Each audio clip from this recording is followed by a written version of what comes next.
പ്രായപൂർത്തിയാകാത്ത പെൺകുട്ടിയെ ലൈംഗികമായി പീഡിപ്പിച്ച ശേഷം ദൃശ്യങ്ങൾ പകർത്തി പ്രചരിപ്പിക്കാൻ ശ്രമിച്ച മൂസ എന്നയാളെ കഴിഞ്ഞ ദിവസമാണ് ലക്ഷദ്വീപ് പോലീസ് അറസ്റ്റ് ചെയ്തത്. കോടതിയിൽ ഹാജരാക്കിയ ഇയാളെ മിനിക്കോയ് ദ്വീപിൽ തെളിവെടുപ്പിന് കൊണ്ടുവന്നപ്പോൾ നാട്ടുകാർ ആക്രമിക്കുകയായിരുന്നു. SIയുടെ നേതൃത്വത്തിൽ ജനങ്ങളെ നിയന്ത്രിക്കാൻ ശ്രമിക്കുന്നതിനിടയിലാണ് കോൺസ്റ്റബിൾ അസ്കർ യാസിന് പരിക്കേറ്റത്. തലയ്ക്കു പുറകിൽ കരിങ്കല്ലുകൊണ്ട് ഇടിയേറ്റ് അസ്കർ നിലത്തു വീണു.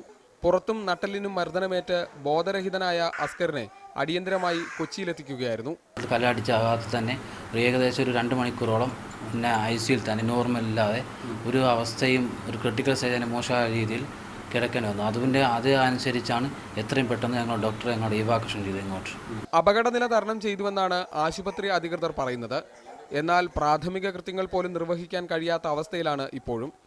അറസ്റ്റിലായ മൂസയ്ക്ക് ഉന്നത രാഷ്ട്രീയ ബന്ധമുള്ളതിനാൽ കേസ് ഒതുക്കി തീർക്കാനും ഉദ്യോഗസ്ഥർക്കെതിരെ നടപടിയെടുക്കാനും നീക്കം നടക്കുന്നതായും ആക്ഷേപമുണ്ട്. കൊച്ചിയിൽ നിന്നും ലിജോ വർഗീസ്, മീഡിയ 1.